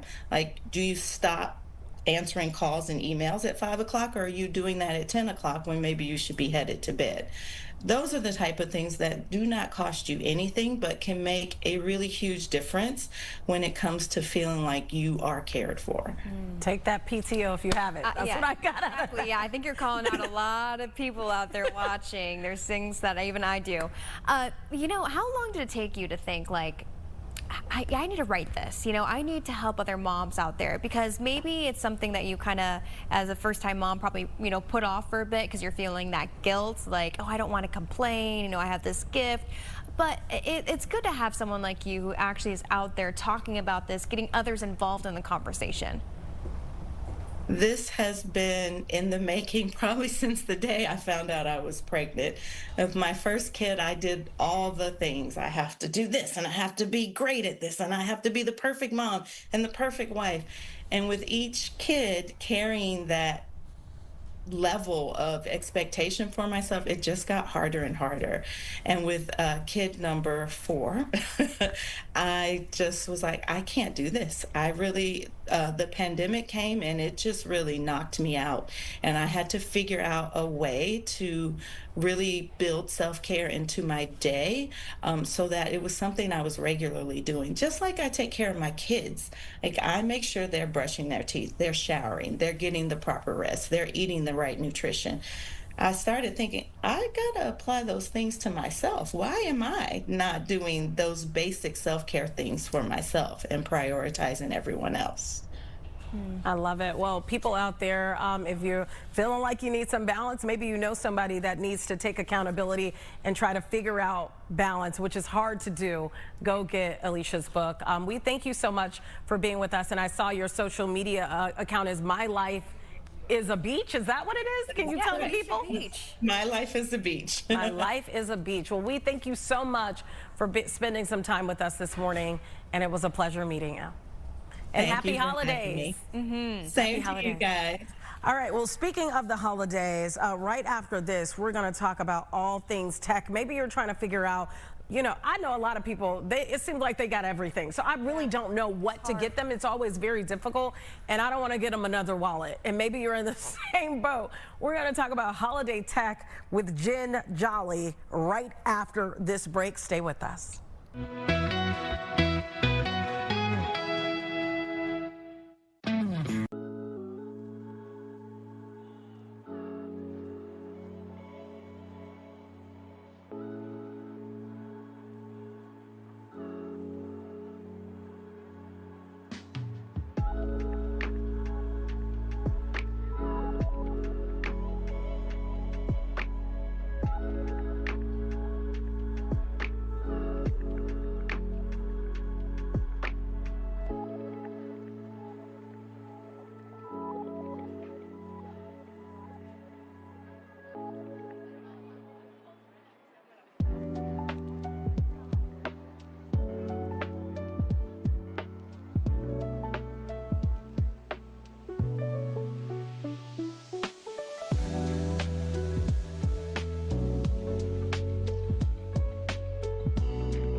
Welcome back to Chicago Now. Now, this is what we're talking about, because you want to make sure you're putting in all this work for the holiday season, and you want to make sure you're getting people the right gifts, because it shouldn't be, you know, a second thought. You shouldn't be having to, you know, spend so much time while we're already so busy thinking of the perfect gift. But you, Jen Jolly, are helping us out. Thank you so much for coming in. Thank you. Where do we start? I play with thousands of gadgets every year. This is my job. I never bring on or recommend anything that I don't verify and vouch for myself. These are all the top trends, and I'm going to tell you like what the trend is and then what my favorite thing to fit in that trend is, starting with board, B-O-A-R-D. This kicks off a trend called Together Tech. So this is a traditional board game with physical pieces, but also with this interactive screen. So up to 12 people can gather around this and play a game. So it takes you away from sort of, you know, when you get to these family gatherings and everybody gets just kind of stuck behind their own screen. This is a way to bring people back around a table playing a game, but in a really new way. Ooh, so it's a 24-inch touch screen that recognizes physical pieces, right? There's AI embedded right in here. It recognizes the physical piece. Oh, wow, that's so cool. And then it creates a shared space where you can do these digital experiences. Ooh, so we're going this to is try so much fun. Right? This is so cute. So it launches with 12 games. This brand new gadget is going to be one of the top tech things, top tech gadgets of the year, of this year, of next year. Just launched in the first part of November. It's gaining a ton of steam. So what I love about it, so I have my parents live with us. I have a 4-year-old niece. So we go from 4 all the way up to 86 years old. Everybody, there's something for everyone in this game. There's a game called Strata that my dad and I play together all the time. We're big Scrabble lovers. And that just, it's like, it just totally has just so much in it for brain power, for fun. There's a chef's game that kind of reminds me of the bear. Okay, right now you are beating me. I'm winning the screen. Well, you are also like giving us the whole spiel. How much is this? Yeah, I was gonna ask. Okay, so at launch it's about $200 off, coming in at just under $500. Okay. It's one of those like, okay, you make an investment, but this brings family game night back. It brings you all back together in a way that I haven't seen another gadget do in a really long time. I'm really happy about just how this brings us together for the holidays. Have to go out and spend big bucks, you know, at a bowling. Well, you think about how much you spend on your Nintendo Switch and those, and then you all just sit privately and play behind your own little screens. This brings you back, brings you out together again. This is for everybody in the family. Maybe it is a little bit more big ticket, but it can also be almost like a group, right? Yeah. Gift, like, hey, I'm gifting this to the entire house. This is our one big gift. Yeah. We're a big board game family. We love this. We play with it all the time. I'd say it's the favorite thing I've brought into the house the whole year. I just want to put this on record, Jen. I beat you 2015. Yeah, you know what? 1370. You tried. Seriously, I tried. All right, here's another just reinvention of a traditional toy. This is called a Magic's Crystal Ball. Okay. So it's a holographic image in here. You have Ellie the Fairy or Ember the Dragon. Okay, now kids can talk to this little guy through an app. I'm going to try to turn up the volume here without having my reading glasses on. That's it. Okay. Or adventures to life. Okay. Do you have any special moments or games you like to play with it? Okay. So, hi, Ellie. Can you say what you love about Chicago? Okay, she's Hello gonna. there. Hi, Ellie. So the idea here is Ellie can tell you a story at night. Ellie can help you with your math homework. Ellie has a very carefully guardrailed AI embedded. So Ellie goes online, but in a very careful kind of parent-controlled atmosphere. So she can do certain things. She can learn the name of your child and the likes of your child, but nothing outside of that, not where your child lives. Everything is very carefully, like COPA, really protected. And that was what I sort of... A wonderful companion. Helping with bedtime stories. Yeah, Ellie's going to tell us all the things that she can do. Yeah. So what I like is how it grows along with your child. I know we have to. She's right here. I know without having my glasses on, we have to turn her down. Like you, but we're going to turn you down. I know. We're going to turn you down. That is amazing. She takes center stage. This is just under $200. Yeah. Over time, they learn, they adapt, they help kids express emotions. So again, screen-free but interactive and grows along with your child. Very thoughtful. Taking an imaginary friend to a whole new level. I know. Finally, an imaginary friend that you can actually see. Yeah, I really like these just brand new, like using AI, but using it in a really interesting way that doesn't creep me out. Yeah. That's what I like. Is this a throwback? Are these coming? Did I yes, you did. This is the Zuzu Pets, the 2025 reimagined, relaunched, nostalgic version of your favorite little hamster friends. Over 40 sound sounds and gestures. And this time, these little guys can drive cars. Oh my gosh, that is so funny. Wait, I was going to say, if I turn it on, it's going to just shoot straight off the table. Oh, there's a whole city that you can get with these Zuzu pets, and we have the city at home, a little too big to set up here. But they zip around, and then they drive these cars. They drive a police car, they drive a fire engine. There's a little Ferris wheel that they can go in. So it actually adds to the original magic, but one of the most beloved toys is back, reimagined for 2025. This is that, I mentioned I have a 4-year-old niece. This is that toy that every time she comes to my house, where's my Zuzu pet? She's named them all. So funny. She plays with them for hours. She's certain that they are alive, but there's no mess. You don't have to feed them, and you don't have to clean up after them, and they're awesome. That's true. I'm guessing more affordable than the other two that we've covered so far. They start at $13. Okay. But remember, this is the year of tariffs, and tariffs are taking a toll. And so this is the year that if you really are investing in a tech toy, you want to be careful that you're not paying too little. Those are often too good to be true. You're going to shell out $100 or more for these toys or games or products that last a long time. They don't break in 3 months. I want to go back to the screen real quick. Yeah. Do these little games come within this, or is it extra things like maybe you could get as a stocking stuffer next year? They're going to come out with new updates and such. I'm sure they'll come out with new updates, but all of the pieces to the 12 original games come with it. Okay. It all comes with it. And the 12 original games are things for everybody in your family, up to, like, there's a really cool spy game that you can play. That's like the whole whodunit spycraft. You've got these bloogs, you've got this whole imaginary world. So there's a little something for everyone. My favorite for me and my dad, who loves Scrabble, is Strata. It's kind of a Tetris meets chess. So yeah, I like that. Yeah, because you know, a lot of times when you get the PS5, you know, those other games, you have to keep on getting the games with it, and then which is like frustrating. there's the extra cost. Subscriptions frustrate me. Having to add things to make it really work well frustrates me. But you know, we've talked a lot about AI and how AI is now a part of every cool new thing. The Lenovo Yoga 9i Aura Edition.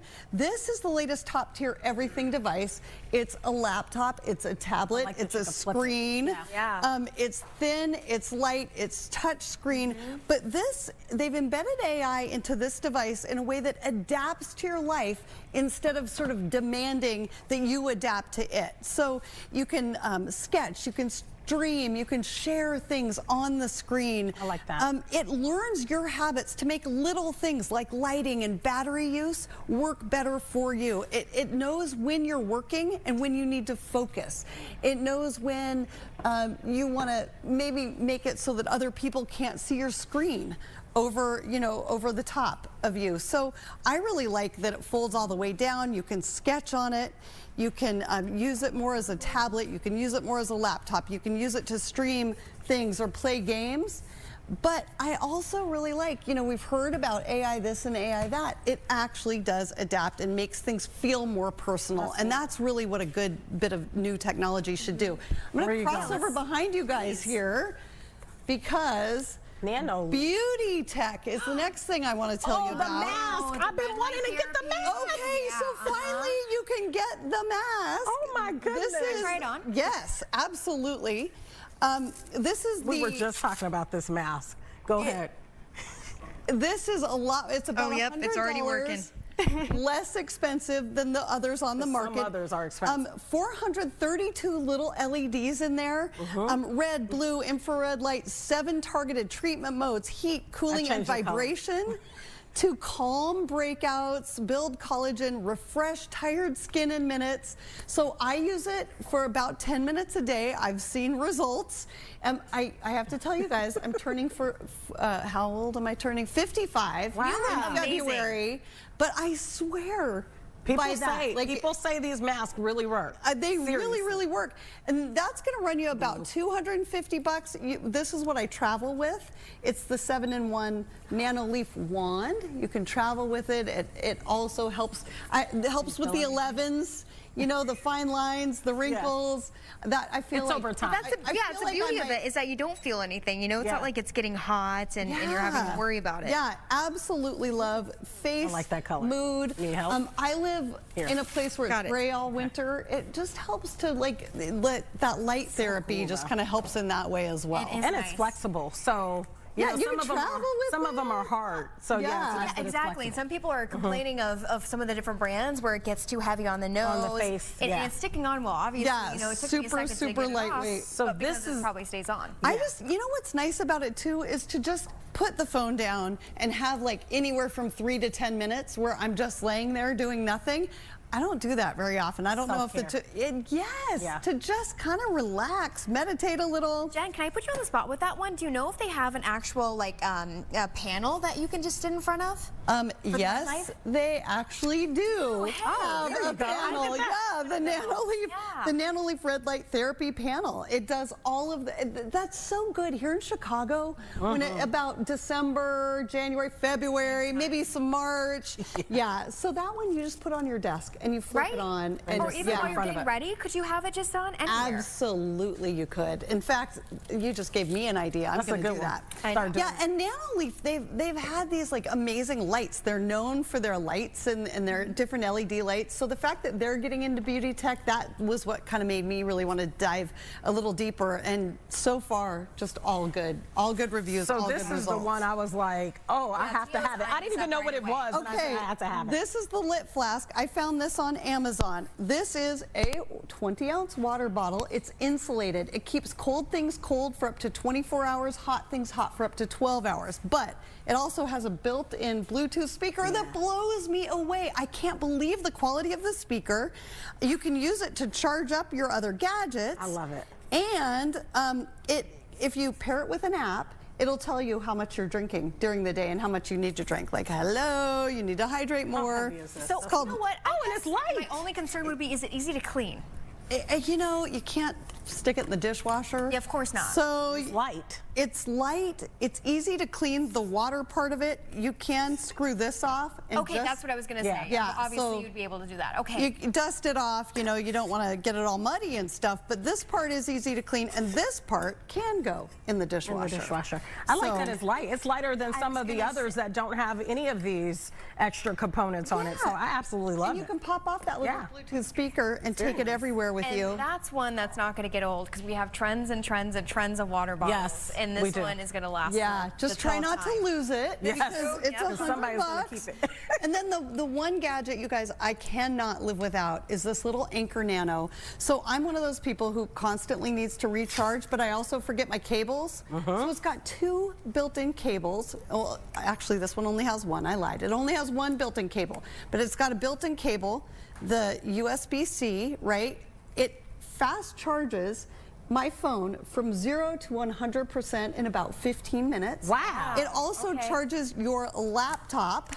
It charges your gaming gadgets, your headphones, everything, your watch, everything you need charged. This little guy does it, and look how small it is. How much?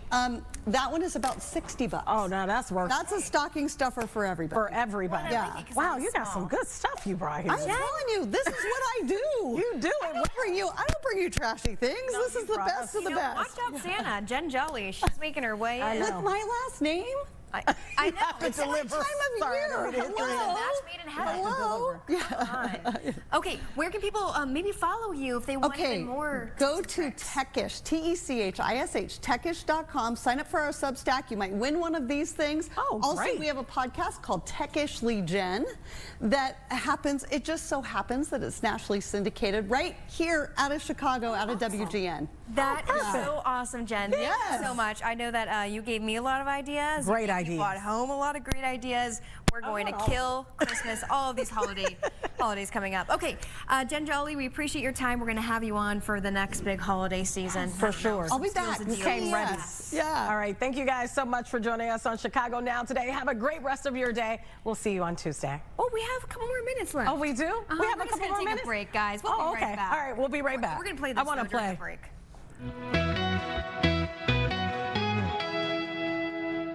Mother.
Chicago Now. Out of all the tech gadgets that we just saw, what would you say you're going home with? Man, it's so many. I want all of them. I know. I would do the mask, the charger. My phone is always dead. My phone is dead every day. I would do the charger, the phone charger. Phone charger. Mine would be that LED mask or LED panel, because it's just so that's a good idea. That red light there. Yeah, I would have to do a charger as you're getting ready. I've asked everybody in this building. I mean, even people behind the scenes, for a phone charger every day. Am I wrong, Bard? Don't I ask you for your phone charger every day? I always have one. You just need to ask me. Every day. I never have. And I'm a mom. I should have a phone charger. This is ridiculous. I'm going to do better. But yeah, I'm going to get that for myself. Someone That's my own gift. A phone charger. Okay. That's my gift for myself. Speaking again of the holidays, one thing that we brought up earlier is not only are you under pressure, of course, getting the gifts, cooking, figuring out what you're going to cook, getting the ingredients, but also before people even show up, is making sure your house is clean. Better clean. So noticing things in people's homes is one of the trenders that we have today. If you're hosting any gatherings this holiday season, make sure your house is ready to impress. Here's what your guests notice the most according to Reader's Digest. Okay, number one, I get this, the smell of your house. Maybe you can mask it with your cooking though. I guess, no, you cannot mask no sense in your house with cooking. But here's my thing, some of these I'm like, I would question if you're a clean person based on some of it. Okay, the next one is lighting, which that's just kind of petty, right? Like, you're gonna really hate on my lighting? Okay, I will say this. I am a person, now I'm not gonna judge it, but I am a person that I'm big on lighting. Every home I've ever moved into, I change. That's the number one thing I must change are the lights. Okay, that's I love lighting, but I'm not walking into somebody else's home like, woo, that's an old chandelier. That's none of my business. Another one is clutter. That's number 3 on this list. A dirty kitchen or bathroom. That should be number 1. I'm sorry. The clutter, the dirty kitchen, and the smell. I mean, if those are not together, you should not be hosting Thanksgiving. I mean, honestly, if you can't, if your house smells, is dirty, and the bathroom is too, that tells me you probably don't wash your hands. So I don't want you cooking for me anyway. But I know I'm not eating at your house. Anyway. Yeah, you know what? It says a lot if I'm eating something from someone else's kitchen, I will say. And clutter, that could also mean mice. But also, I'm good. I don't want to eat there, or other insects or rodents or whatever. Okay, so you're hosting. Houseplants is next on the list. Houseplants? What do you mean? Like, just if they're taking care of the houseplants? I guess. You know what? Mine are pretty good right now. Mine are too, because most of mine are fake. So yeah, they're living good. They're really good. They're almost professional. They're living very good. And then the last one is people also take note of what's in your entryway, what furniture you have, empty walls, any strange sounds, and the temperature of your home. Listen, if you're going to be paying, if you're paying attention to, then you need to make sure that I'm on your Christmas list and you buy some of these things, because that's not right. I mean, that's judgmental. That's stuff that's a little judgmental. Now, the cleanliness and all that, I get that. But what your decor is, that's none of my business. It's not. So true. Yeah. It's not my business. Get me someone to come in and redecorate then. That's very, you should be happy that actually you're hosting people, because again, it's expensive. Then pay up. Okay, one last thing we got to talk about. Should it be this? Because I think our time is running out. The 2026 Met Gala theme has been revealed. Costume art is the theme this year, which I think is really interesting. And we only have 10 seconds. Yeah, we got to talk about that further. On that. Maybe we'll revisit it tomorrow. Hey, thanks everyone for joining us. Have a great Monday. See you on Tuesday. Clean your house. I'm not coming for Thanksgiving. Diamonds.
Live from Chicago, this is Fox 32 News at Noon. And now at noon, Chicago airports bouncing back after the government shutdown. A report on how many flights were canceled this morning. And Chicago Bears flying high on this victory Monday after another come-from-behind win. And the standings haven't looked like this in a very long time. And let's take a live look outside right now. Nothing but blue skies this Monday, but stay tuned. There's a change in the air. Good afternoon. Thanks so much for joining us. I'm Natalie Baumke. Anthony Ponce, let's send it over to Caitlin Cody for a look outside. It's just picture perfect out there, but how does it feel? That's it is. Yeah, I mean, lovely. Look at this. Look at the reflection in the bean. I love this shot. People out and about. I don't blame you. Maybe you can get a lunchtime walk in. It is going to be a bit on the cool side. Temperatures in the 40s today. Upper 40s expected to be our high. But from our Shed Aquarium camera, look how calm and quiet it is. Lake Michigan is so still. Today, the main hiccup in our forecast is going to be increased cloud cover. So far, though, so good in Chicago. Southwest of the city, that's where the clouds are really starting to thicken up. And that is headed for all of us in the city, too. We're going to have clouds increasing over the next few hours. But chance for rain is in the forecast tonight and even into tomorrow. So at least we have dry skies now. 44 degrees. If you're walking outside, make sure you're prepared for that. 45 at O'Hare, 46 at Midway and Chicago Heights, 48 in Gary, 42 in DeKalb. So a good mix of the 40s. Our day planner has those temperatures peaking in the 40s, as mentioned today. 47 degrees by 3. And notice the cloud cover increases by this evening. 44 by 5. We're all inside at that point for the most part. 3-day forecast. Well, that chance for rain, as mentioned, it returns tonight. Tomorrow we're going to have a little bit of a misty drizzle out there the first half of the day.